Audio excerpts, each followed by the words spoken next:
buenas noches, señoras y señores. Bienvenidos a otra edición del Péndulo por Unicanal. Hoy les proponemos dos temas.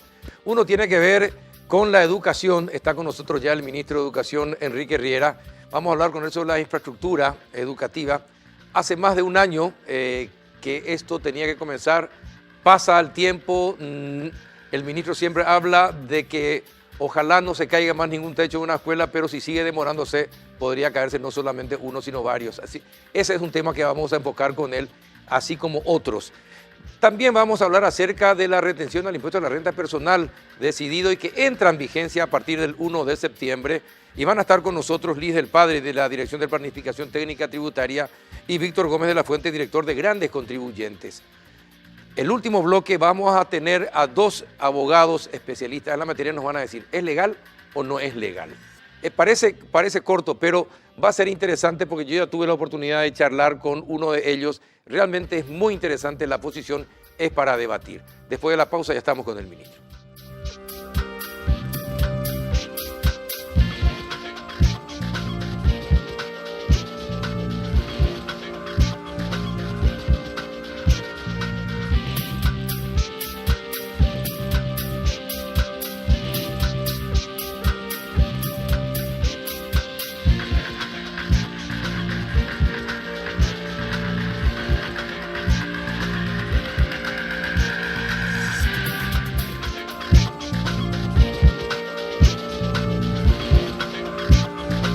¿Qué tal, ministro? ¿Cómo anda? Buenas noches.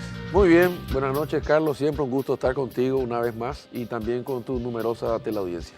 Bueno, ¿qué está pasando con la infraestructura? ¿Qué va a pasar? ¿Cuándo van a comenzar las obras de las 676 escuelas? Y si Dios y la Virgen y la burocracia permiten, la semana que viene. ¿Dios y la Virgen lo van a permitir? ¿Y la burocracia? Y la burocracia es a cuenta de la transparencia y la utilización del dinero público, pero se necesita mucha voluntad, no solamente mía, sino de los funcionarios más cercanos a mí, para ir rompiendo todos esos esquemas, porque a cuenta del control los plazos son muy largos. Y la ciudadanía está cansada de recibir excusas, quiere resultados. Entonces yo, hoy a las 3 de la tarde, esta es una primicia, firmé la última adjudicación y de las empresas fiscalizadoras que tienen que certificar el inicio de obra para que ellos arranquen. O sea que si Dios quiere, la semana que viene... no hay excusas. No hay excusas. Aparecerán los primeros cascos en las escuelas, porque además, fíjate desde el punto de vista del director, a quien también se le viene diciendo que su escuela se va a arreglar, sí, que a su vez le comunica a la comunidad educativa, docentes, padres, al niño, y le dicen, sí, ya viene, y me mandan las fotos de lo mal que está en la escuela, y me presionan las autoridades locales, y yo no tengo más respuestas. Entonces le dije yo, ya sale, ya llega, ya viene, bueno, y yo firmé los contratos antes de mi viaje al Asia, sí, bueno, y hoy recién se puede dar la orden de inicio la semana que viene, ¿verdad? Y estamos ¿Y por qué a tanto jueves. Tiempo? Un año casi para la bueno, y la primera parte te tocó de cerca. Nosotros encontramos un proceso iniciado en el ánimo de la velocidad. Yo no toqué la cosa, nada más empujé, ¿verdad? Pero ese pliego tenía problemas. Por ejemplo, permitía que más de una empresa se haga de los 14 lotes. Y ese era un riesgo. El segundo problema que tenía era la empresa Maletín, que fue una experiencia negativa en casos anteriores. Y el tercer problema que tenía era que no tenía claramente establecido el cumplimiento del contrato. Entonces corríamos el riesgo de que gane una empresa de cartón, corríamos el riesgo de que no tengamos fiscalización y el ministerio no tiene capacidad para fiscalizar 600 escuelas en 14 frentes, 80 escuelas cada frente, y no tenía plazo para el cumplimiento. Y además de eso, tenía el viejo y remanido problema de las vigas y los materiales. Sí. Entonces, si no había precisión, nos ponían madera o nos podían otra cosa, y dentro de 2 años tendríamos otra vez el techo hundido. Y además de eso, se embarró la cancha, porque cuando no, muchos amigos de todos los colores metieron en el hocico, quisieron influir en resultados, y recordarás que en un acto con el respaldo del presidente de la República, hay que decirlo, y también del sector privado, los fondos de la excelencia, dijimos, bueno, vamos a perder, y esto es lo que me duele decir, ¿verdad?, 6 meses más, porque intereses subalternos, repugnantes de terceros, en que se pelean cuando hay escuelas públicas en juego por obras, nos obligaban a anular el proceso, barajar y dar de vuelta. Pero ya que lo hicimos, entonces le incorporamos los componentes de transparencia. 9 meses de cumplimiento, pero 20% cada 2 meses. Por otro lado, levantamos la vara hasta lo más alto para que no entre ni una empresa cañín y hicimos 2 procesos. Una precalificación técnica y financiera, se presentaron 33 empresas y pasaron el primer filtro 22. Y con esas 22 también le pusimos un tope. Podían cotizar los 14 lotes, pero solo podían ser adjudicados en 2, en los 2 mejores precios. Y gracias a Dios, los 14 lotes tuvieron oferente y gracias a Dios, los 14 lotes son 14 empresas diferentes. Es como si hubiésemos querido dirigirlo. Y en paralelo tuvimos que hacer el proceso de las empresas fiscalizadoras, que como en las rutas y otras obras mayores, van a fiscalizar una empresa cada lote. Entonces, además de la fiscalización ciudadana, pues tenemos la foto para subir a la web y saber en tiempo real, además de la fiscalización de los jóvenes, la mesa de trabajo y estudiantil, además de la fiscalización de las autoridades locales y de toda la ciudadanía que nos está viendo, porque vamos a poner el precio de cada ladrillo, de cada varilla, porque no quiero tener problemas, vamos a tener empresas fiscalizadoras que son responsables. Hoy firmó la resolución de la adjudicación. Hoy a las 3 de la tarde. Entonces, el compromiso es arrancar la semana que viene. Y de hecho, hay, por ejemplo, en el medio unos plazos establecidos por la ley de contrataciones y tenemos 2 lotes protestados y eso estaba parando el resto. Entonces yo haciendo un estudio jurídico de la situación y hablando con el director de contrataciones, que debo reconocer, se portó muy bien, le dije, mira, yo voy a adjudicar y a arrancar con los 10 lotes, los 12 lotes que están liberados y mientras tanto te pido la máxima celeridad en los 2 lotes que me quedan, ¿verdad? Y yo creo que con eso vamos a arrancar. Si todo sale bien, dentro de 2 meses a partir de este programa, vos y yo tendríamos que empezar a ver los primeros 100 escuelas en 17 departamentos y cada 2 meses 100 escuelas y 100 escuelas y durante todo el 2017 vamos a tener eso. 19 de julio, 19 de agosto y 19 de septiembre. Sí, señor. A fines de septiembre deberíamos ver las primeras 100 escuelas ya reparadas, refaccionadas o nuevas. 0 km. Todo lo que le falta a la que hay. Si hoy, por ejemplo, tiene 2 aulas y le falta el comedor, la biblioteca, los baños sexados, las rampas, el alambrado perimetral, el internet 4G, banda ancha 24 horas, bueno, todo eso va a haber, vamos a cortar la cinta.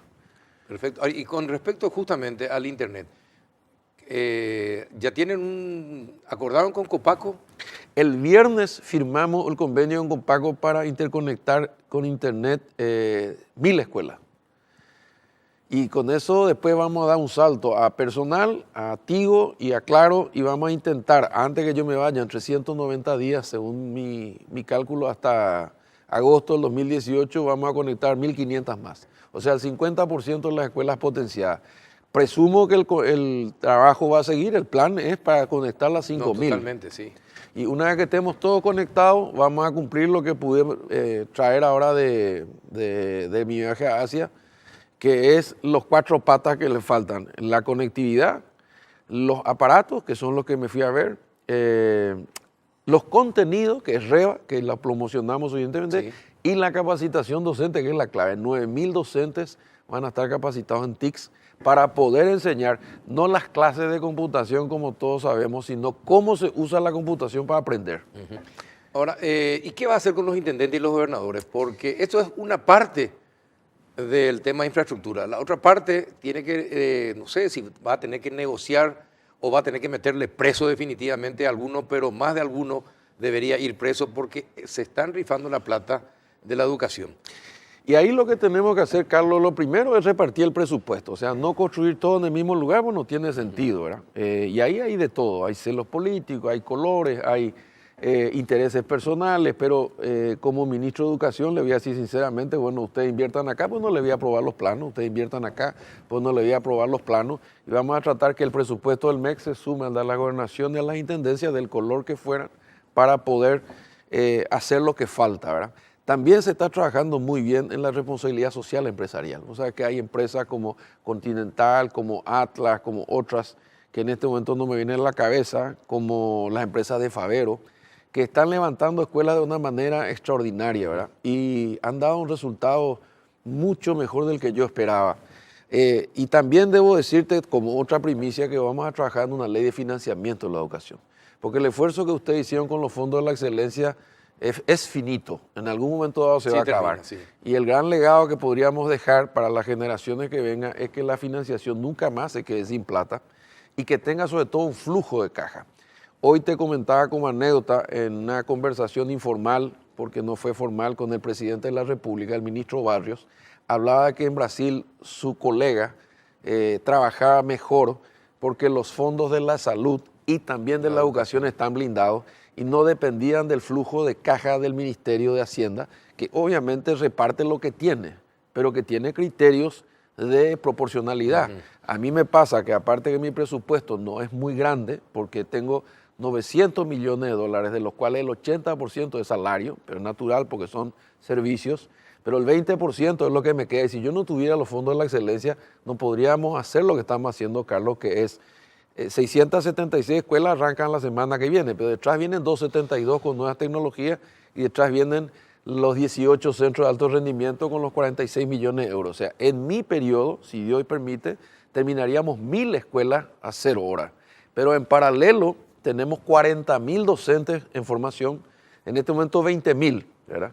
Y después nos quedan los 120 millones de dólares para la tecnología, que es lo que nos fuimos a ver ahora a Corea, Taiwán y Japón, porque ellos sostienen, y con mucha verdad, de que nosotros podemos llegar a ser Japón, Corea y Taiwán si hacemos lo mismo, invertir en calidad Totalmente. De la educación y yo le hice esta pregunta y no quiero discutir ni mucho menos polemizar con mi amigo y colega, el ingeniero Ramón Jiménez Gaona. Le dije yo, ¿y los túneles y los puentes y los trenes bala? No, me dice, nosotros éramos pobres de solemnidad, invertimos primero en la cabeza y con esa cabeza hicimos los túneles, los puentes y los trenes. ¿Verdad? Entonces, yo sé que nuestro país necesita infraestructura, pero realmente pienso que vamos a tener que hacer un esfuerzo y quiero comprometerte al aire, ¿verdad? Educación, educación, educación. Claro, pero tenemos que hacer un pacto educativo, así como esos aviones que al subir, viste que se mueven, pasan por las nubes y cuando llegan a 40.000 pies están estables. Bueno, en ese nivel tenemos que acordar partidos, empresas, sector público, privado, medio de comunicación y educación, educación y educación. Porque si no hacemos eso, esta generación a la que le debemos esa educación que quizás nosotros no recibimos, va a hundir el país. Y ahí es que yo rescato este ejemplo. Cuando yo me fui a Taiwán, a Japón y a Corea, me decían, acá hubo una generación que se sacrificó. En el caso de Corea fue dramático. El gobierno dijo, bueno, uno de cada familia podía estudiar afuera, elijan ustedes. El padre y la madre se reunían y de 5 hijos le mandaban a uno. Ese se iba a Estados Unidos, a Londres, a donde sea, volvía a Corea y levantó Corea. O sea, hubo un sacrificio generacional que debe ser el nuestro. Y entonces, y esa segunda generación es la que preparó la Corea moderna y ahora le está enseñando a la tercera que esto no es una graciosa concesión.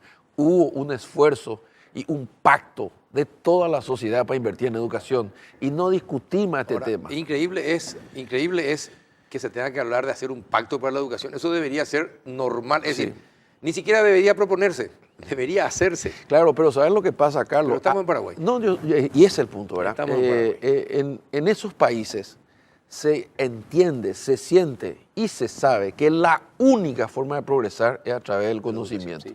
En nuestros países no. Un buen apellido, buena billetera o un buen contacto político, exacto, te puedes hacer un prócer en 5 minutos. Vos puedes ganar 15 palos siendo ascensorista. Entonces, ¿para qué vas a estudiar? En esos países si no estudias estás frito, no sos nadie. Y si estudias, aunque no tengas ni apellido ni plata y son genios, pon el acto salve. Entonces, lo que yo quiero que la gente entienda es que hay 3 subsistemas. Uno es el sector educativo que está a mi cargo, digamos, y en la universidad que ni hablemos porque vamos a hacer otro programa, ¿verdad?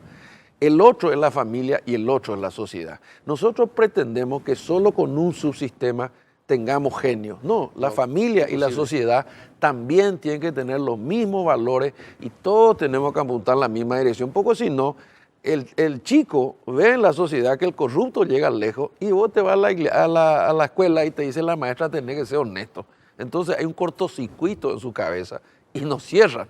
¿Cuál es el secreto de un país admirado como Finlandia?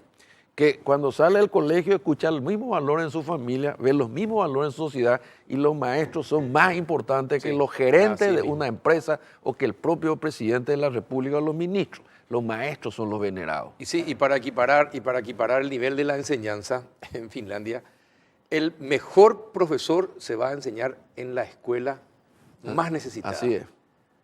Es justamente para equilibrar el nivel de la enseñanza con aquellos sectores que tienen mucho más desarrollo económico. Pero todo está bien con la infraestructura.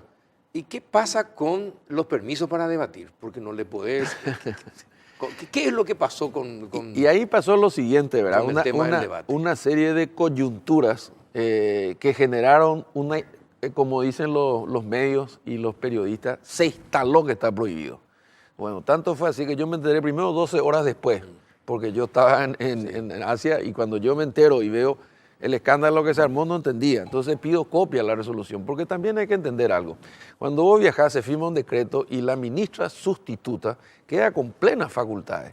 Y yo no puedo, por una razón institucional y hasta personal de respeto, debilitar su autoridad llamándole y diciéndole desde Corea qué tiene que hacer. Ella toma sus decisiones y yo respeto las decisiones tomadas.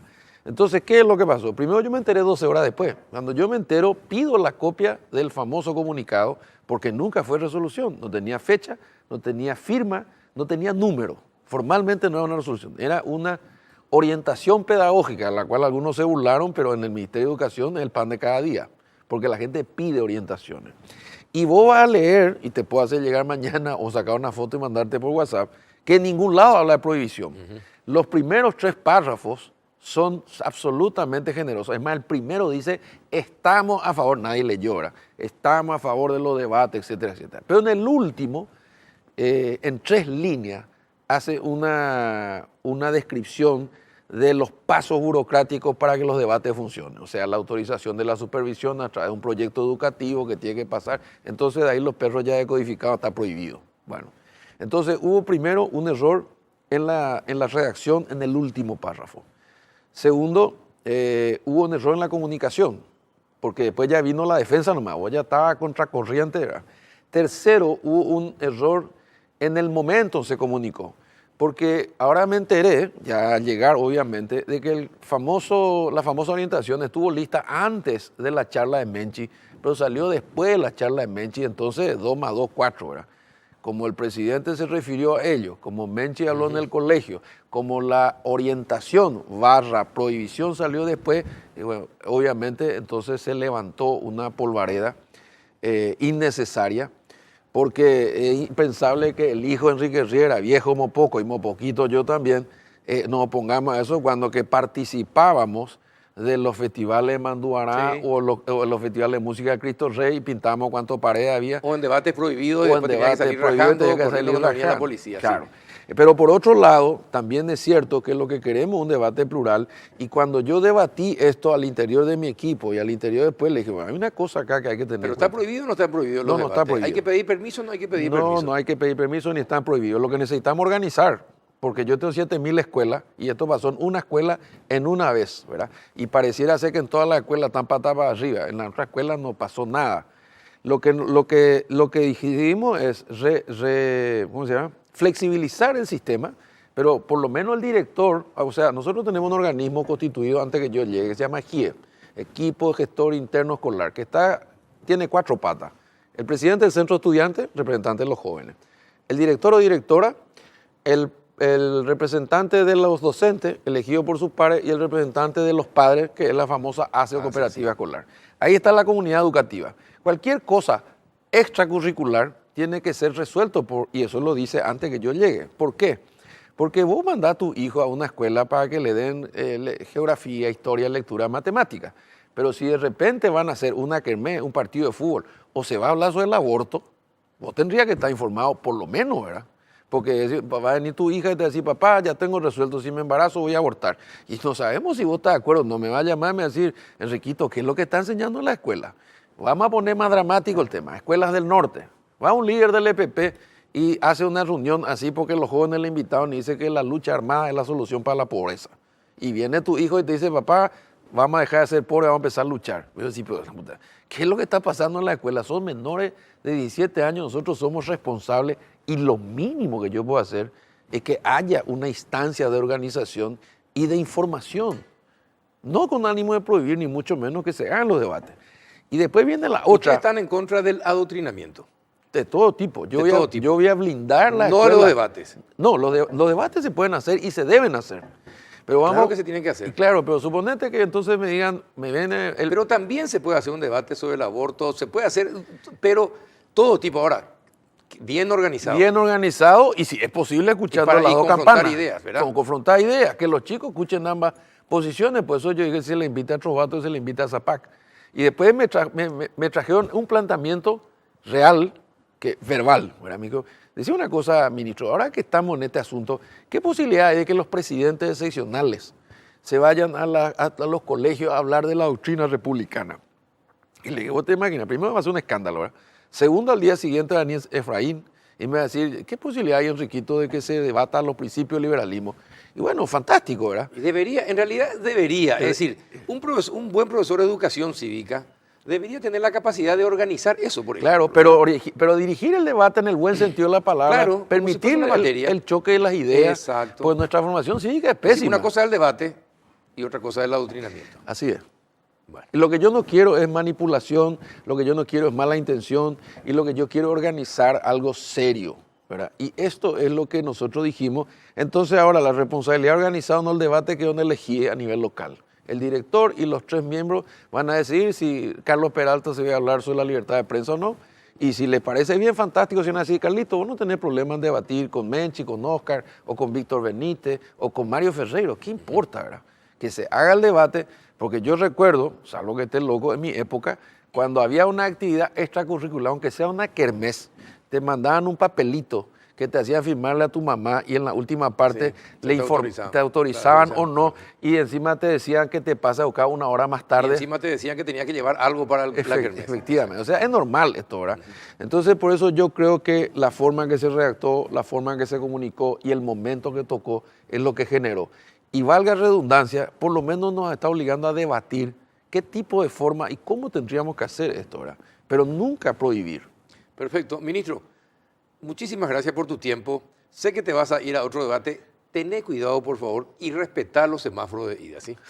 Voy a hacer lo posible. Hacer lo Voy posible. a hacer Gracias, lo posible. ministro. Al por contrario, estar. gracias a vos, Carlos. Como siempre. A la vuelta de la pausa, vamos a hablar acerca de la retención del IRP con Liz del Padre y Víctor Gómez de la Fuente de la Secretaría de Tributación. Ya volvemos.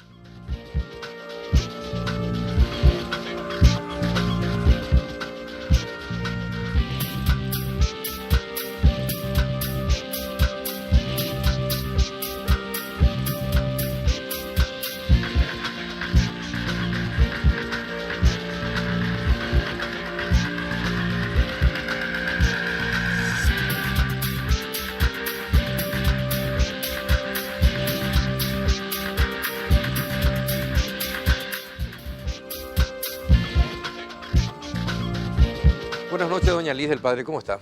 Muy buenas noches, don Carlos. ¿Cómo le va y a toda la audiencia? Bien, gracias por asistir. ¿Qué tal, don Víctor Gómez de la Fuente? ¿Cómo está? Muy bien, Carlos, excelente. Un gusto estar otra vez en tu programa y estamos para explicar algo de lo que es las Sí, ¿qué retenciones. polémica se desató sobre el tema de la retención del impuesto a la renta? ¿Es legal o no es legal? Es legal. ¿Y en qué se basan para decir que es legal? Es absolutamente legal. Así de categórica. Absolutamente categórico. Bueno, para hablar el tema de si es legal o no, basta, en principio, si vamos a referirnos a todos los contribuyentes, basta con mencionar que la ley 125, que es ya del año 1991, prevé las retenciones como un medio o mecanismo como para que la administración tributaria anticipe el cobro de los distintos impuestos.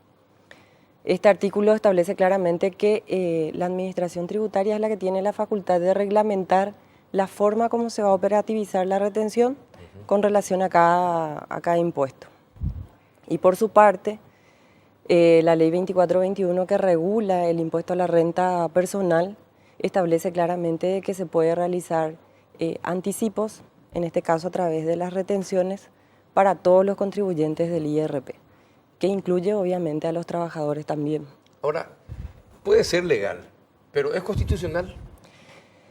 También es constitucional, ¿verdad? Porque nosotros sabemos que la Constitución Nacional resguarda realmente las retribuciones de los trabajadores, en donde dispone justamente de que tienen derecho a tener una retribución que sea suficiente para mantenerse él y su familia, ¿verdad?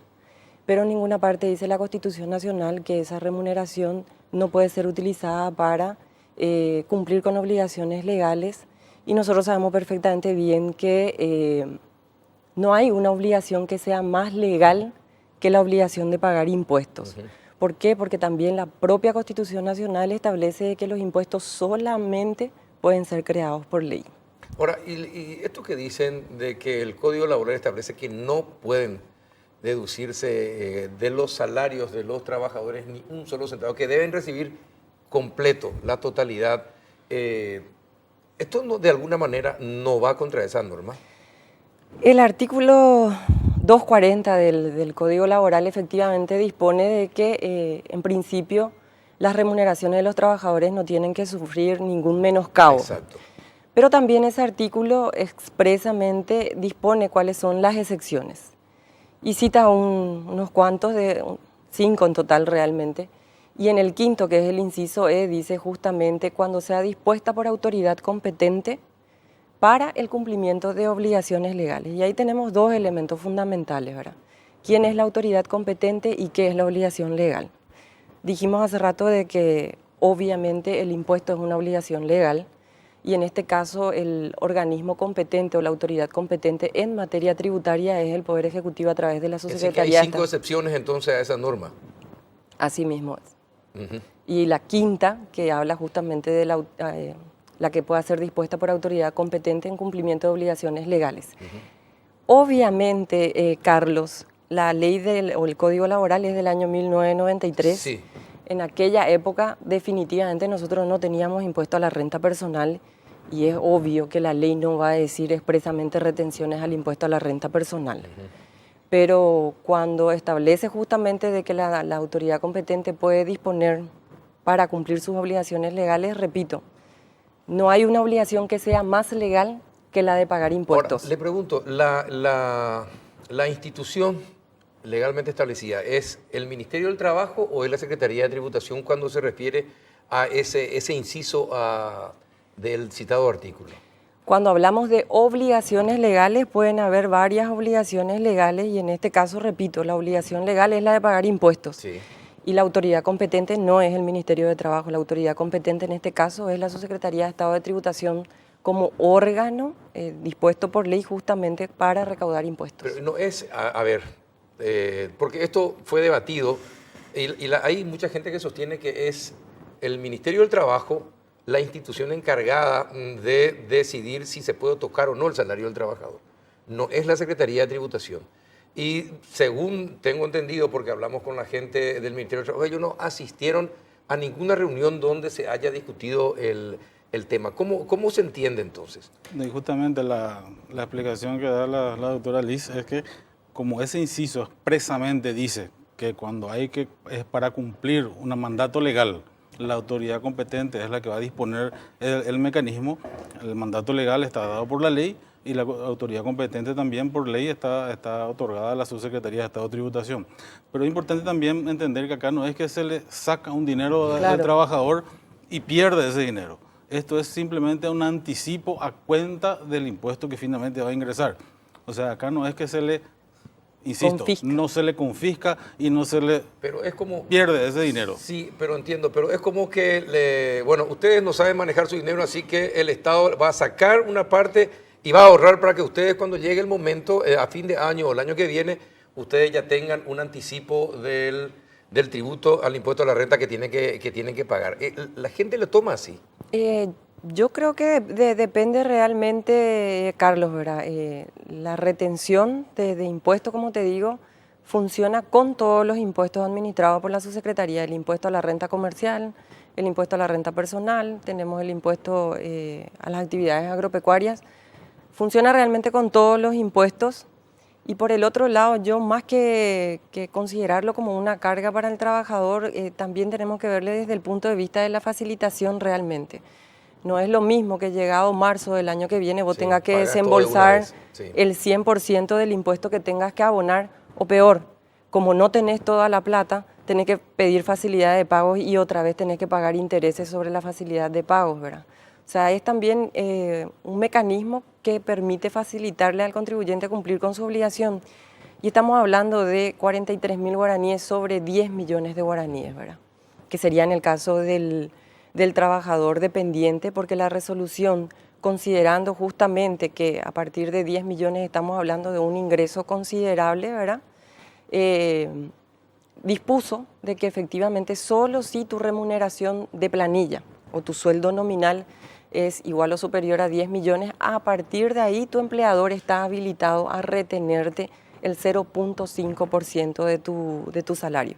Que como te digo, en 10 millones de guaraníes son 43.000 guaraníes al mes sería en este caso, ¿verdad? Porque se prevé la deducción tanto del Claro. aporte jubilatorio o del IVA en el caso de que sea un independiente. Un ¿verdad? independiente. ¿Qué pasa con aquellos que tienen 4 trabajos y no llegan a los 10 millones en ninguno de los trabajos, pero superan ese monto en el total? ¿Qué pasa con ellos? ¿Cómo se los controla? Independientemente, si yo soy empleador de Carlos Peralta y en mi empresa usted no está superando los 10 millones de guaraníes, yo no te estoy reteniendo, porque vos igual sos un contribuyente que sos del impuesto a la renta personal y en la liquidación futura se van a sumar Recién todos. en la liquidación futura. Claro. Por supuesto. Es decir, que esto finalmente para ese tipo de empleados no rige. No rige. No rige porque La aplicación del impuesto a la renta se va a dar recién al año siguiente, al Claro, año o sea, de siguiente. hecho uno con todo el control de toda la factura. permanece como un ingreso grabado. Sí. Solamente que el anticipo es lo que no se va a Lo dar. que no se va a tocar. Pero después todo el ingreso va a continuar siendo grabado y con las deducciones que después permite la ley, Y ¿verdad? díganme, ¿ustedes tienen un estimativo de cuántas son las personas que se verían afectadas por esta situación? ¿Cuántas son las personas que ganan en ese promedio de entre el sueldo mínimo y los 10 millones de guaraníes? Como hay mucha información desagregada, no tenemos la información de todas las empresas, solamente de las grandes y medianas empresas que nos están ya desde hace varios años informando la planilla y la nómina de todo su personal, tanto dependiente como independiente. Estamos hablando de 3.000 empresas sobre unas 150.000 empresas. No podemos estimar, y acá no se habla tampoco de aumentar la recaudación. Vuelvo a insistir, esto es un anticipo del impuesto. No se prevé aumentar recaudación mediante este mecanismo. Lo que sí es facilitar el cumplimiento de los contribuyentes, pero también es importante también hablar de cómo estamos en América Latina, cómo estamos en el mundo, ¿verdad? La media de la tasa del impuesto a la renta personal media mínima en América Latina es del 10%, que para nosotros es nuestra tasa más alta. La media más alta de América Latina es de 27%. Estamos 3 veces abajo de lo que es la media alta de América Latina. ¿Y cómo funcionan los anticipos en todos los países? El único país que no tiene hasta hoy anticipo, o sea, que no tenía vigente el anticipo de impuesto a la renta era Paraguay. ¿Y cuánto es la tasa del anticipo en todos los países? Básicamente es el porcentaje del impuesto que se termina pagando. O sea que si acá estamos hablando de una tasa del 10% de renta, el anticipo mensual debería ser, si estamos hablando como en todos los países, del 10%. ¿Y cuánto es el monto que se estableció acá por la administración tributaria? No el 10%. Vuelvo a insistir, no el 10%. Estamos hablando del 0,5% o del 1%. ¿verdad? Ahora, pero esto es hasta para aquellos empleados que ganan hasta o desde 10 millones. Desde Desde 10 millones. Salario Todo lo que ganan nominal por de encima, planilla. todos tienen que... Un dato para tener una idea. ¿verdad? En la Subsecretaría de Tributación estamos 900 funcionarios a nivel país. ¿Saben cuántos funcionarios usted cree que serán afectados por esta medida? ¿Cuántos? 13 funcionarios. 13 funcionarios de 900. Ese es el nivel de afectación. Y como dice la norma, para 10 millones de guaraníes para arriba. No le va a estar afectando a la masa de personas que, si bien están inscritos como contribuyentes del impuesto a la renta personal, pero perciben salario nominal por debajo de esa suma. Ahora, ¿esto por qué no se discutió? ¿Por qué no se socializó la discusión del tema para la aplicación? ¿No hubiese sido mejor, más conveniente? Porque hoy estaba leyendo en el Twitter, tweets del Ministerio de Hacienda, con una explicación sencilla y fácilmente entendible. ¿Por qué esto no se discutió más socialmente? Realmente me extraña lo que decís, Carlos, porque vos sabrás que el decreto que modificó sustancialmente la reglamentación del IRP se trabajó intensamente el año pasado hasta que se emitió realmente el decreto a finales del año 2016 y ya en ese decreto estaba contemplada la retención del impuesto. simplemente por reglamentación por propia disposición del Poder Ejecutivo se dejó a cargo de la Subsecretaría de Estado de Tributación disponer a partir de cuándo se va a hacer efectiva. Y también me extraña de que se haya mencionado de que no se ha hablado inclusive con los sindicatos de los distintos gremios, porque la viceministra de Tributación recibió personalmente a representantes de algunos gremios en donde se le explicó específicamente a ellos de que la retención del impuesto nosotros cuando lo íbamos a reglamentar, realmente estábamos hablando del 0.5 porque ya el decreto fijaba esa tasa y se había dicho también de que desde el comienzo de que íbamos a pensar a partir de un monto mínimo que iba a habilitar realmente para que se haga efectiva la retención, ¿verdad? O sea, y que eso iba a ser desde julio. Que iba a Inclusive ser nosotros ya anunciamos de los primeros meses del año que iba a ser desde julio y finalmente se volvió a ¿Con qué criterio se eligió a algunos gremios?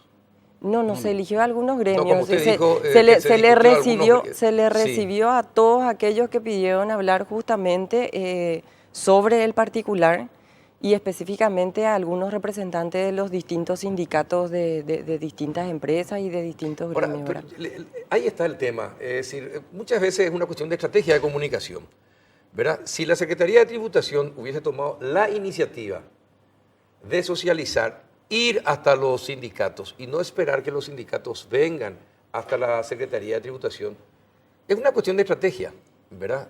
A lo mejor iba a ser mucho más fácil, más entendible y menos polémico llegado, porque la gente, le puedo asegurar, y esto que no, la ley dice que uno tiene que conocer todas las leyes que están, ¿verdad? Pero todos sabemos que no es así. Mucha gente ni siquiera sabe que hay una página de decreto donde puede ir ver qué es lo que se cambió, qué es lo que se modificó, qué es lo que se agregó, pero no lo lee. Entonces, por eso, y cuando se refiere a tributos, que todavía es más desagradable para mucha gente, entonces me da la impresión que es una cuestión de estrategia equivocada, es decir, esperar a que lleguen a la Secretaría de Tributación antes que la Secretaría de Tributación saliera a comunicar eso a los gremios, a los sindicatos y a todos los sectores. Por eso yo Es creo una que cuestión de estrategia. Estoy totalmente de acuerdo contigo, pero también es reforzar, como le dije, que ya desde los primeros meses del año se advirtió que desde julio entraba a regir la retención y con las tasas que finalmente quedaron, ¿verdad? Así que no es algo que nosotros esperamos, simplemente la gente que tenía dudas se acercaron, pero era algo que ya se manejaba a través inclusive de todas las redes sociales, inclusive en algunos debates que hemos participado. Y finalmente, como le dije, se postergó otra vez por 2 meses más para que todo el mundo esté preparado, ¿verdad? Y ahora en estos últimos días, ¿cuáles son las preguntas más recurrentes? ¿O cuáles son los temores o las preocupaciones más recurrentes de la gente? ¿Cuáles son? Y en general, bueno, en el caso de los empleados, que son realmente nosotros los empleados que realmente pensamos que vamos a ser los más afectados, todos realmente creen que se le va a retener cualquiera sea su sueldo, ¿verdad? Entonces lo primero ahí es, como dice Víctor, 10 millones de guaraníes, vos sabés, Carlos, o sea, es muy difícil realmente encontrar personas que estén ganando. Ni en la parte pública ni en la privada. Ni en la parte pública ni en la privada, ¿verdad? Estamos hablando casi de niveles gerenciales, son los que tienen sueldos de planilla, 10 millones de guaraníes, ¿verdad? Entonces, ahora, dígame, ¿y esto se refiere a los que ganan como salario 10 millones o los que, por ejemplo, hay muchos funcionarios que tienen un salario? Pero además tienen complementos. ¿Todos los complementos se suman o no? No se suman, o sea, sí se suman los complementos para hacer la retención, porque ahí es importante lo que dijo hace rato Víctor, ¿verdad? Una cosa es que yo sea contribuyente del IRP, sí. Porque como vos mismo dijiste, ¿verdad? Yo gano en esta empresa 3 millones, en la otra empresa 5 millones, en la otra empresa gano 4 millones, ¿verdad? Sí. Supongamos que soy demasiado operativo y trabajo en 3, 4 empresas a la vez, siendo todas ellas empleados, ¿verdad? Entonces, un consultor, un asesor, por ejemplo, se puede dar. Por la suma de todos ellos, yo soy contribuyente del IRP porque ya superé el rango no incidido. Ahora, ¿cuándo me van a hacer la retención? Y me van a hacer la retención solamente si mi planilla de liquidación de sueldo dice que mi salario base, o básico por decirlo de alguna manera, es 10 millones de guaraníes. O más. A esa persona es a quien se le va a efectuar la retención. Una vez que yo defina, supongamos nosotros 3 somos empleados, vos ganas 10 millones, él gana 15 millones y yo gano 9 millones de guaraníes. Entonces a mí no me van a retener porque la empresa ya sabe que yo no gano 10 millones de guaraníes. A ustedes dos sí. Entonces la empresa va a decir, a él ya le tengo que retener. Y entonces cuando defina que le tiene que retener a Carlos Peralta, sí va a considerar todas las remuneraciones que le paga a Carlos Peralta. Su sueldo base 10 millones, su complemento 2 millones, su insalubridad 2 millones más, sobre el monto total menos el aporte a la seguridad social, va a constituir realmente el monto sobre el cual va a aplicar la tasa del 0.5%.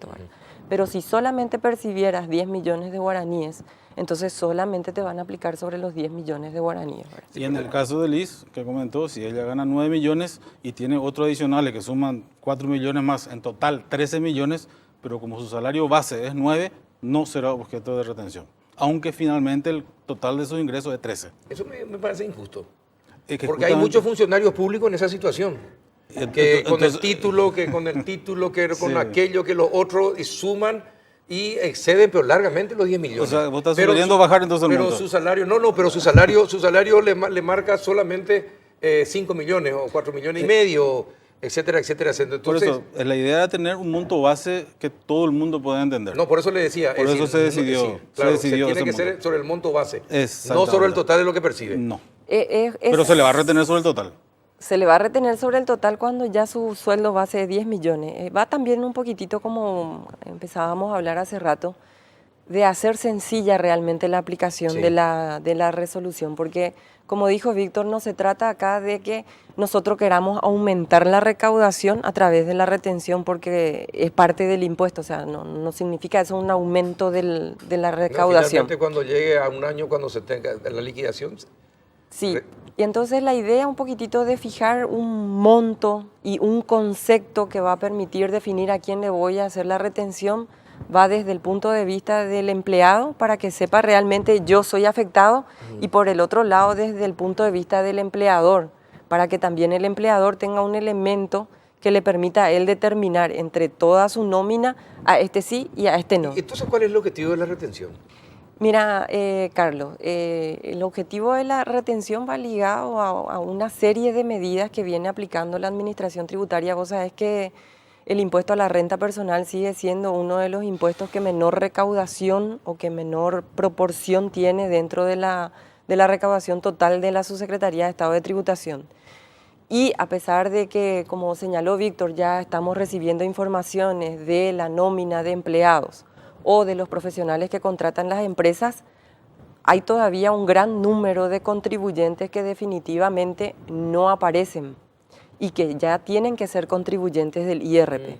Entonces, la retención forma parte también de una medida como para que esas personas empiecen a aparecer, porque obviamente, como vos decís, yo no sé dónde Liz está trabajando, pero entonces, si yo no le voy a hacer la retención a Liz del padre porque tiene solamente conmigo una remuneración de 4 millones de guaraníes, Liz me va a tener que presentar su constancia de no retención o de no ser contribuyente. Todos esos documentos se hacen a través del sistema Marangatu y proporcionan a la Administración Tributaria una información bastante importante como para nosotros tener... Es decir, que ahora pero ustedes creen que ahora van a aparecer más contribuyentes. Van a aparecer más. Por eso decía Víctor, puede ser que esto no signifique un aumento de la recaudación directamente, pero indirectamente todas las medidas que está tomando la Subsecretaría tendientes a identificar a aquellas personas que debiendo ser contribuyentes todavía no se ¿Cuánto creen inscribieron. ustedes que es la evasión de contribuyentes, por decirlo así? ¿Cuánto estiman ustedes? Solamente este año, con la información que las empresas públicas, privadas, organismos públicos presentaron en febrero de este año, nosotros identificamos más de 6.600 personas que ya alcanzaron el rango incidido y que no se inscribieron en el impuesto a la renta. Solamente este año. El año pasado creo que fueron 11.000 personas que nosotros identificamos mediante ese mecanismo y se procedió a la inscripción de oficio, ¿verdad? O sea, definitivamente se trata justamente de que aquellas personas que están, por lo que vos señalaste, se están escondiendo, por decirlo de alguna manera, empiecen a identificarse y puedan contribuir de la misma forma Ahora, que aquel que... ¿Por qué no se recauda más con el impuesto a la renta personal? Teniendo en cuenta que hay gente pero que gana pero millones y millones y millones. Hay ciertos sectores económicos donde la gente gana mucha plata. ¿Y por qué ¿Verdad? el ¿Por qué impuesto- entonces? ¿Qué pasa con el impuesto a la renta personal? Es un tema que ya lo hablamos contigo también en varias oportunidades. Como está diseñado hoy el impuesto, por llamar de alguna manera, porque en el momento que uno puede deducir todo, finalmente puede no terminando pagando en el impuesto a la renta personal, nada, ¿verdad? Porque puede deducir todo. Sí, sí, sí. Entonces, partiendo de esa base, todos si gastamos todo, nadie va a pagar nada y no hay impuesto que recaudar. Entonces, en algún momento se tendría que estudiar la posibilidad de mirar cómo están haciendo en otros países donde justamente uno tiene limitaciones a las deducciones para que finalmente sea un impuesto recaudador como es en todo el mundo, ¿verdad? Ahora, ¿y qué pasa si uno no gana? Si no tiene renta. Si no tiene renta, ¿qué pasa si no tiene renta? Y si perdió, incluso perdió ese año, ¿qué pasa si ya se le retuvo. Se le retuvo, sí. Bueno, y ahí justamente también la propia resolución dispone el mecanismo como para que uno, si se da cuenta realmente de que se encuentra en esa condición, pueda solicitar su constancia de no retención. Supongamos que vos declaraste tu impuesto a la renta personal del año 2016 y te surgió la famosa pérdida.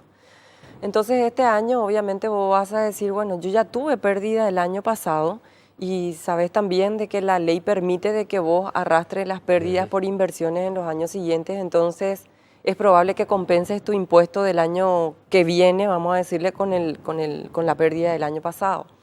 Es decir, Entonces- no se devuelve plata, lo que se hace es reajustarlo para los años siguientes. No, lo que te decía nomás en este caso, si vos no querés que te hagan las retenciones, vos vas a tramitar tu constancia de que no te ¿Hay retengan. esa posibilidad? Sí hay. esa Entonces, si posibilidad. vos tuviste ¿Por qué pérdida, no comenzamos por ahí? si vos tuviste pérdida, vas a poder tramitar eso. También vas a poder tramitar, supongamos que el año pasado pagaste 1 millón de guaraníes. Y este año llegaste ahora a julio, agosto, en septiembre empezaría la retención. Septiembre, octubre te das cuenta que con las retenciones que te hacen en 2 meses ya vas a alcanzar el mismo monto que pagaste el año pasado. También puedes solicitar la constancia de no retención. te da. Y se te va a dar. Es decir, que existe esa facultad. Sí, Está en la Qué resolución bien que son prevista. ustedes, no informaron de eso. No, está todo informado. Puedes entrar en la página web de vos viste el material que se publicó en la página, Sí, sí. en el Twitter del Ministerio de Hacienda. En la página web de la Subsecretaría de Estado de Tributación también hay muchos materiales, tutoriales y videos bastante didácticos realmente como para que la gente pueda fácilmente, al igual que lo que decíamos con relación al contenido de la resolución, pueda entender realmente cómo opera, quiénes van a ser los afectados, sobre qué ¿Cuál es la montos se va- página? Estamos viendo la página, pero a ver si Doble- usted dice para que la gente pueda entrar. Mira, desde acá yo no veo, Víctor, www.set.gov.pi. Ahí y está. en el link justamente de donde están todos los tutoriales de IRP y de todos los impuestos van a poder encontrar realmente material suficiente sobre eso. Ahí justamente está mostrando ya un cartelito que habla sobre IRP. Bueno, doña Liz, muchas gracias por su presencia y por la explicación. Don Víctor, muchas gracias también a usted. Por favor, Y ahora cuando vamos a quiera. tener la contraparte, a ver qué dicen los abogados. Ellos escucharon atentamente lo que ustedes expresaron. Les invito a que si ustedes pueden quedarse, escuchar también la exposición de ellos acerca de este tema. Con Gracias mucho por gusto. venir. Muchas gracias cuando quiera. A la vuelta de la pausa vamos a estar con otro Riera. Manuel no es el ministro, me pidió el ministro que diga eso públicamente, no es el ministro, y el doctor Robert Marcial González. A la vuelta de la pausa.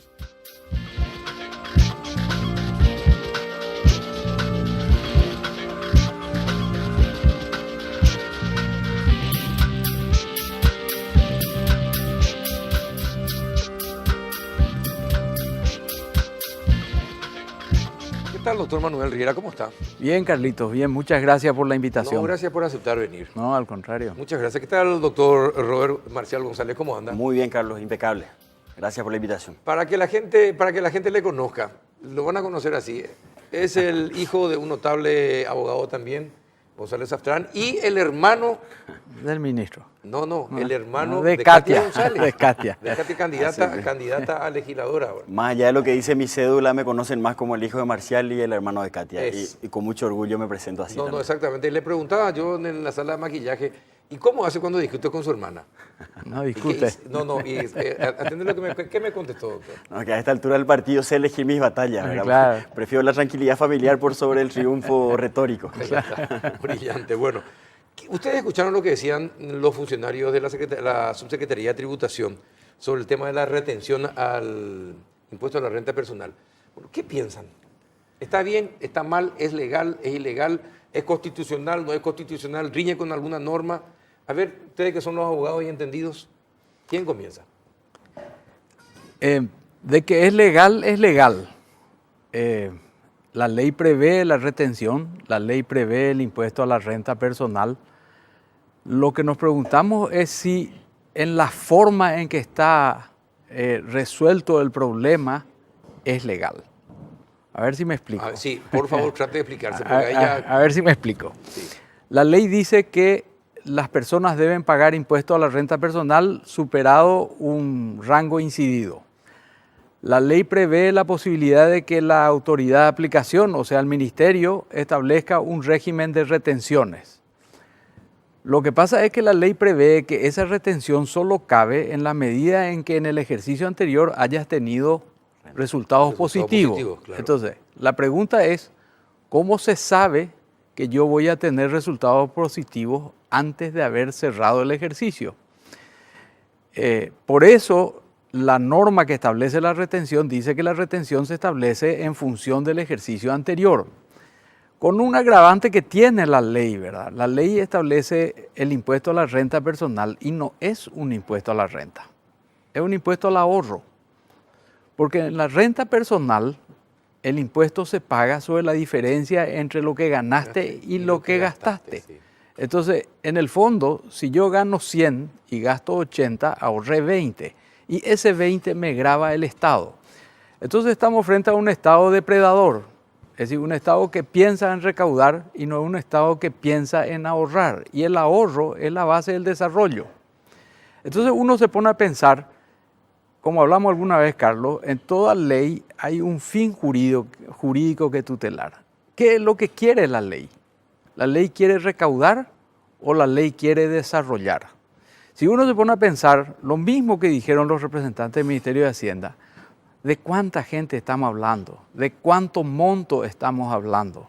Entonces uno dice, aquí no está la solución del Estado, aquí no se resuelve el problema del presupuesto, aquí no está el equilibrio del déficit, aquí está simplemente un afán de recaudar.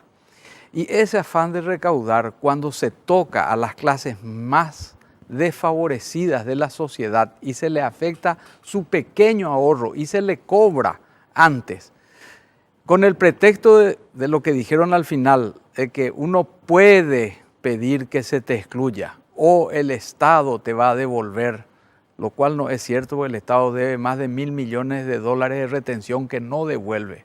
O sea, los antecedentes le condenan al Estado en su función de devolver. Nunca el Estado metió la mano en el bolsillo para devolver nada. Dicen que ahora está devolviendo algunas cosas, ¿verdad? Pero en el fondo hay más de 1.000 millones, habría que preguntarle a la gente. Y la forma que se plantea y la manera en que se distorsiona la interpretación de la ley es lo que de alguna manera a mí particularmente me preocupa. ¿Y por qué grave lo que dice. Claro, ¿y por qué me preocupa, Carlos? Porque la Constitución y las leyes, es cierto, son normas de conducta para arreglar la convivencia ciudadana, pero principalmente son para limitar el poder. El poder tiene una tendencia natural a desbordarse. No existe en la historia de la humanidad un poder que se haya autolimitado. Siempre se desborda, siempre crece sobre sí mismo. Entonces el hombre, dentro de lo que se llama hoy en día la democracia constitucional o la república constitucional, estableció normas para limitar el poder, principalmente. Cuando desde el poder se plantean estas maniobras y se utiliza la ley con un fin no deseado, es que finalmente se manda un mensaje equivocado a la sociedad. Y por eso nosotros vemos estos excesos que hoy vemos en la calle. Por eso la gente se pega al lujo de considerar que su derecho no termina donde comienza el del otro. Y cierra la calle, ponen 5 o 6 personas sentadas en la calle y te trancan y te sitian la ciudad. Porque si desde el poder Sí. se hace lo que se quiere con la ley. ¿Por qué no voy a hacer yo lo que quiero con la ley? Entonces, a mí lo que más me preocupa, porque si ustedes se ponen a pensar, como dijo la doctora, son 47.000 guaraníes de retención. En el fondo no es nada. Ese no es el punto, esa no es la discusión. La discusión es el mensaje que se le manda a la ciudadanía, es un mensaje peligroso por chaucha y palitos, ¿verdad? Entonces, si ustedes se ponen a pensar, nosotros, los hombres, estamos en la cima de la cadena alimenticia. Nuestro único depredador es otro hombre. Cuando el hombre renunció a hacerse justicia por mano propia y le dio al Estado la función de seguridad y de administrar justicia, nació el verdadero depredador del hombre, que es el Estado. La lucha del hombre es por defenderse por el Estado. La lucha de mi libertad es para defender mis espacios frente al avasallamiento del Estado. Bueno, si ese Estado me demuestra esta decisión depredadora, me está mandando un mensaje muy peligroso. Yo no entro a discutir, ahora Robert va a hablar sobre el tema laboral, porque a mí el tema de la ley general y la ley especial hoy en día desapareció. La derogación de la ley posterior deroga la ley anterior. Podría entrarse a discutir si es que el Código Laboral realmente impide el descuento. No estoy muy convencido de que lo impida. A mí me preocupa más el mensaje, Carlos. Esto es lo que yo veo que es peligroso, ¿verdad? Y cuando el Estado no respeta la ley, los demás no respetamos la ley. Hay un discurso muy famoso de Augusto Comte del año 1600 y pico, en donde se llama El principio de la desigualdad de los hombres. Y el resumen del discurso es: en un país donde un hombre no está sometido a la ley, los demás siguen la suerte de aquel. Entonces, si nosotros no nos sometemos a la ley, todos, empezando desde el Estado para abajo, los demás violamos la ley. Así mismo. ¿Y usted qué piensa, doctor? Bueno, yo, más allá de que quiero retomar justamente la línea de argumentación del doctor Riera, para tratar de ver el vaso medio lleno, quiero decir en primer término que dentro de todo tengo que celebrar este tipo de medidas, por arbitraria que sean, porque fagocita el debate. Nos permite como sociedad, en primer término, advertir que tenemos que ejercer mayor protagonismo a la hora de controlar el ejercicio del poder. Eso se traduce a la larga en cultura constitucional, que es lo que nos falta. Es decir, entender que debemos quitarle el monopolio a la clase política de la toma de decisiones y que este tipo de temas de la discusión de este tipo de temas puede participar toda la sociedad y no solamente los que hemos transitado por la Facultad de Derecho. Eso permite generar mucha pedagogía ciudadana, así es que más allá de lamentar el hecho consumado y más allá de lamentar precisamente lo que marcaba el doctor Riera en torno a ese afán, a la voracidad del gobierno para instalar una política que claramente apunta solamente a recaudar, entonces me parece que estos temas ayudan porque se encadenan con todo lo que estuvimos viviendo solamente este año, para reducirnos a marzo simplemente. Dicho esto, a mí me parece importante marcar que la discusión principal no está en el plano legal. Este es un tema que podemos abordarlo desde diversas perspectivas. Podemos hablar de la autoridad moral que tiene un gobierno como este para tomar este tipo de medidas.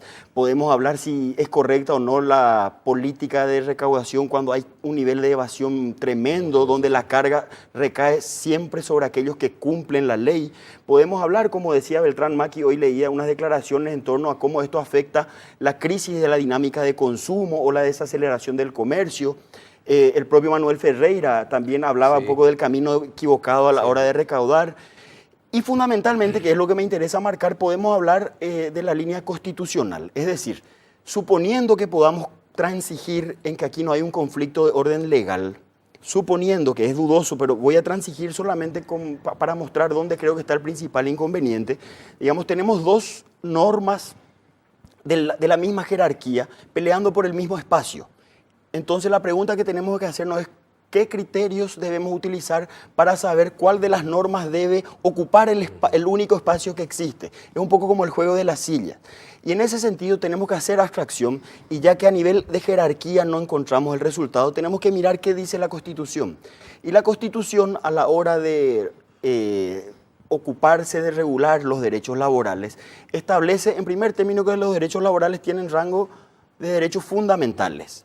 En segundo término, hay toda una política de protección al salario, en la inteligencia que el salario tiene naturaleza alimenticia.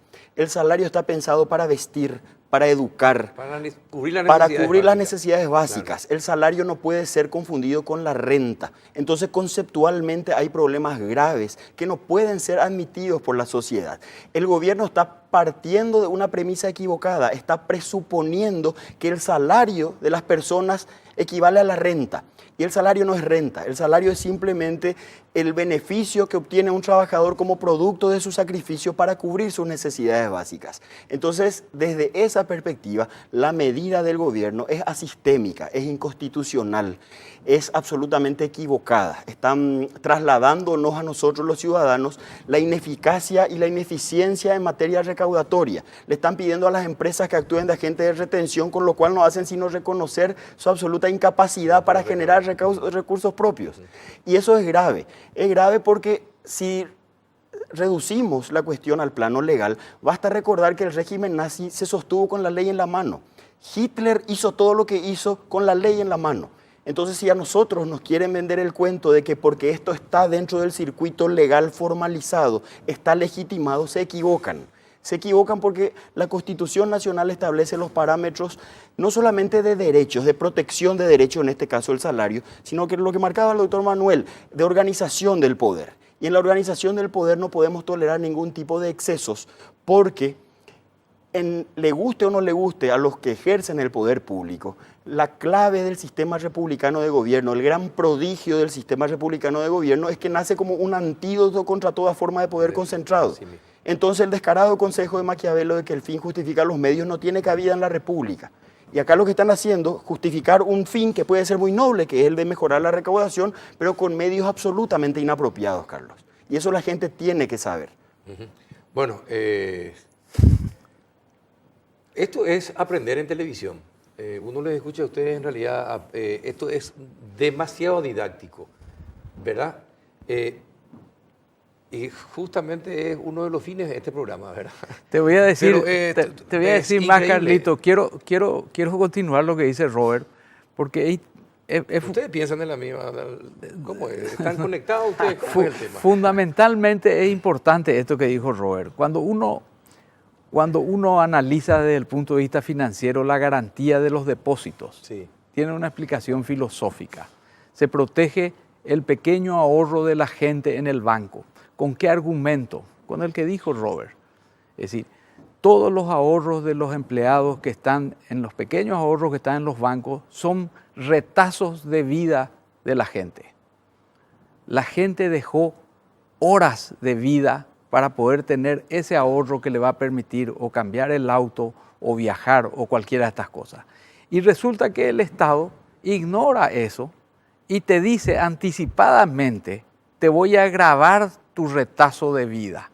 Por eso te decía, no es un impuesto a la renta, es un impuesto al ahorro. El impuesto a la renta es un impuesto a la ganancia. Aquí no hay ganancia, aquí hay ahorro. Son pedazos de sacrificio de la gente que está depositada para hacer un pequeño ahorrito y el Estado te grava eso. Entonces hay algo que conceptualmente está mal. Y si además de estar mal eso, te dicen, te voy a gravar sin siquiera saber si vas a ser contribuyente, porque en la medida en que no llegues al rango incidido, no sos contribuyente, aunque ganes 10 millones, ¿verdad? Y en la medida en que entres en el rango incidido, si no ganás plata, no pagás, o sea, si no te queda un ahorro, no pagás y ya te están reteniendo como un ahorro forzoso. Y además sabemos que nunca te van a devolver el dinero. Exacto. Y esa es la pregunta, ¿cómo van a devolver los créditos? No van a devolver. No, hablando con la ministra de Tributación, ella me decía, no, tributación no devuelve plata. Lo que hace es aplicar para el siguiente periodo la diferencia en favor del contribuyente y el año que viene, en vez de pagar, por poner una cifra 100, por impuesto, termina pagando, por poner 50, porque 50 ya es lo que le cobró de más el año anterior.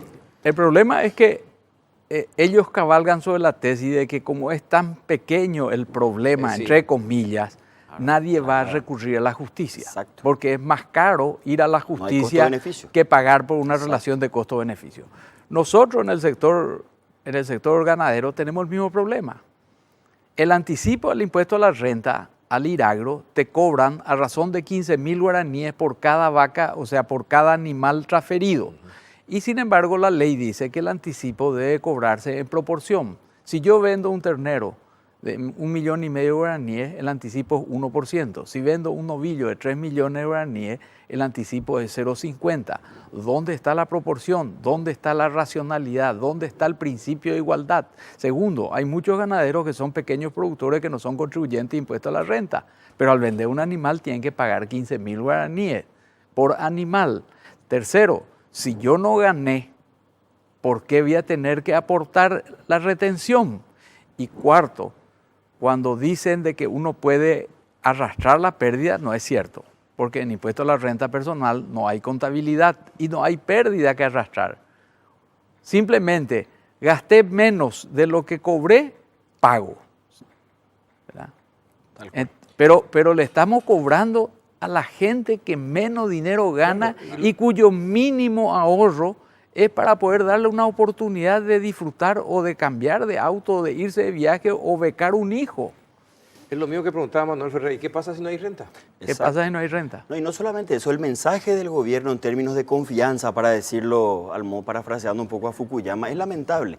No puede un Estado que no demuestra estándares básicos de eficiencia pretender seguir con su política recaudatoria cuando hay tantos nichos donde pueden válida y legítimamente meter la mano y empezar a formalizar nuestro mercado. Escucharle a Sebastián Hacha, por ejemplo, hablar de los 12.000 millones de dólares. Exacto, entonces ese tendría que ser uno de los caminos. Hoy en nuestro país está dando, que ha estado un par de veces en tu programa, está dando charlas Bernardo Toro, un educador colombiano muy importante que habla de la... Que dicho sea paso, llega en estos días a Paraguay. Está hoy, en este momento está dando una charla en el Carmelita Center. Entonces, escuchar a personas de ese nivel hablar de la importancia de que la ética impregne todos los ámbitos de decisiones públicas es clave, porque a partir de ahí se genera la cadena virtuosa que va a permitir que los ciudadanos confiemos en nuestro gobierno. Y acá insisto, si reducimos la discusión a nivel legal, el gobierno va a tener argumentos para justificar su política. Entonces, es importante recordarle que el Paraguay se reconoce y se declara como un Estado social de derecho, donde lo social no es un adjetivo neutral, donde lo social tiene que servir de norte para que todas las políticas públicas precisamente honren ese valor. Si no nos gusta ese valor, cambiemos la Constitución y juguemos otro partido. Pero hoy, mal que le pese a los que administran nuestro país, están obligados no tanto a generar obra pública para probablemente favorecer a empresas amigas, sino a ocuparse de la gente que está excluida. Un presupuesto para el funcionamiento del sistema democrático, de la democracia constitucional, es la inclusión.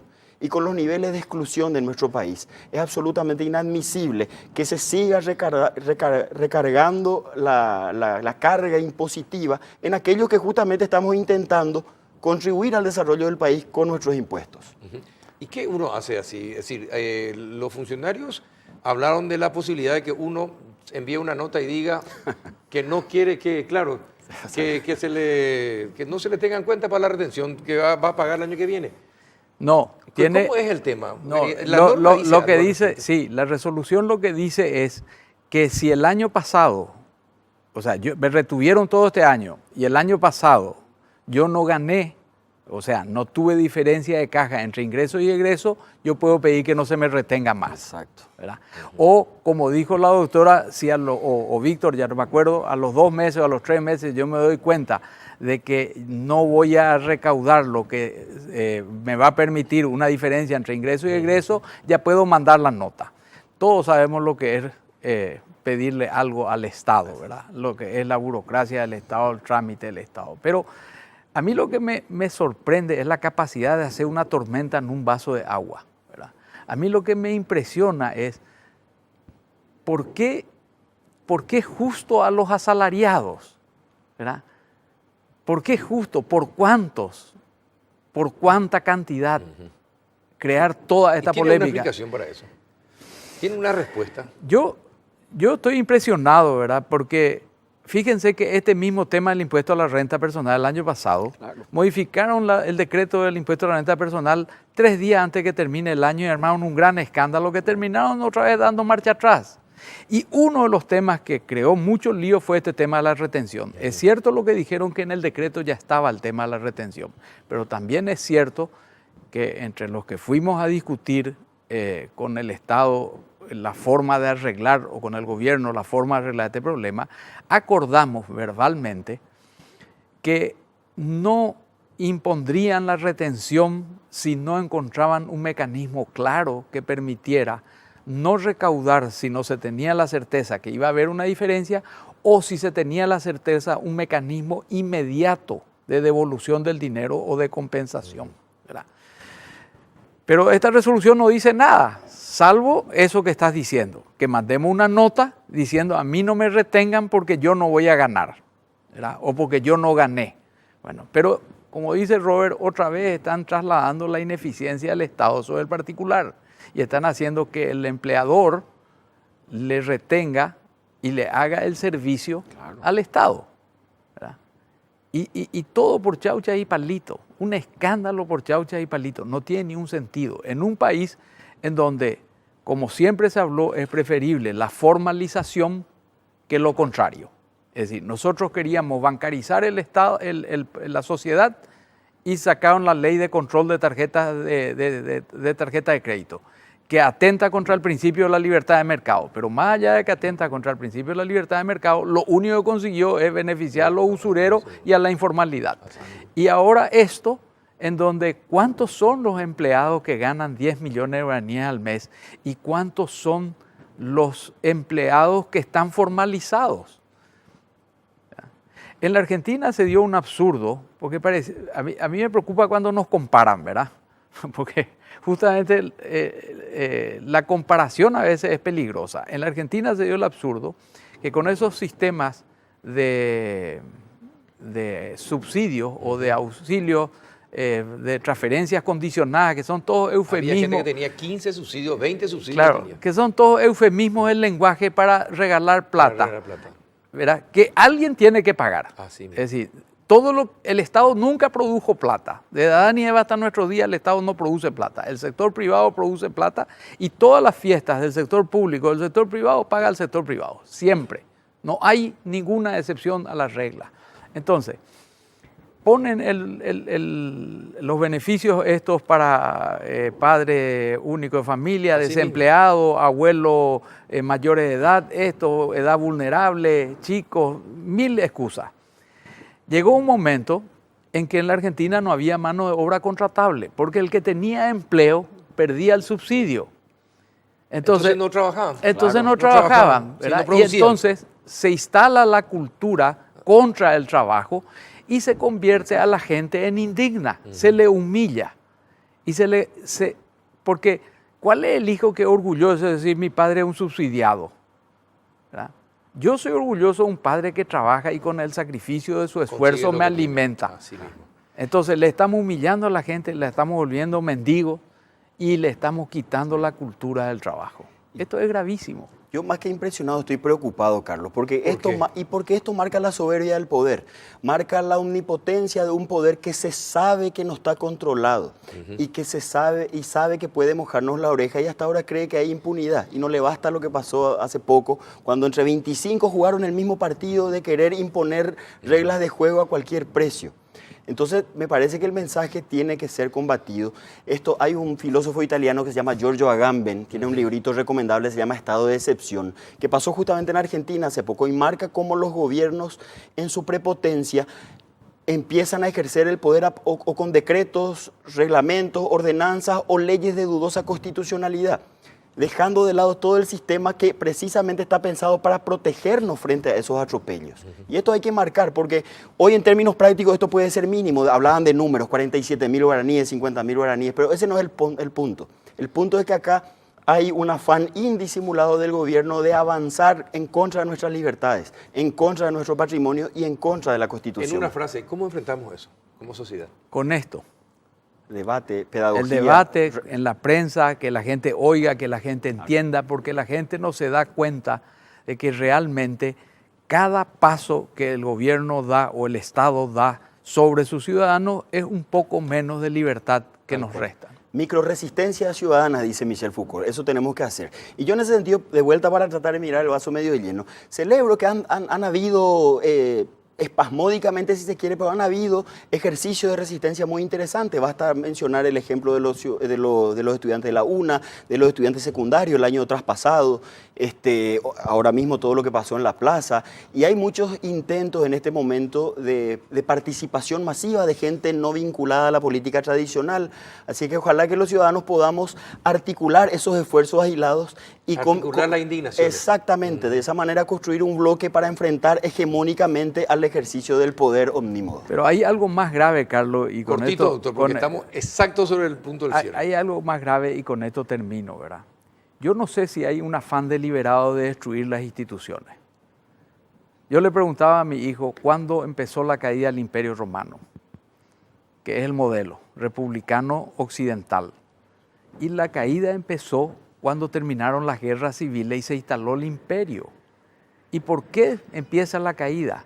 Porque el imperio destruyó todas las instituciones republicanas. El Senado estaba pintado, las asambleas curiatas y centuriatas no existían, los cónsules eran unos generales al servicio del emperador y todo lo que se construyó durante la República quedó en manos de la burocracia imperial, que en el caso de Octavio fueron Agripa y Mecenas. En resumen, no aprendemos nuestros errores. No aprendemos nuestros errores ni leemos la historia. Gracias, doctor, por venir. Doctor, muchas gracias. Por favor, a vos por la invitación, Carlos. Y bueno, esto se llama educación cívica, que también podemos hacer por televisión y en el péndulo. Hasta el próximo miércoles.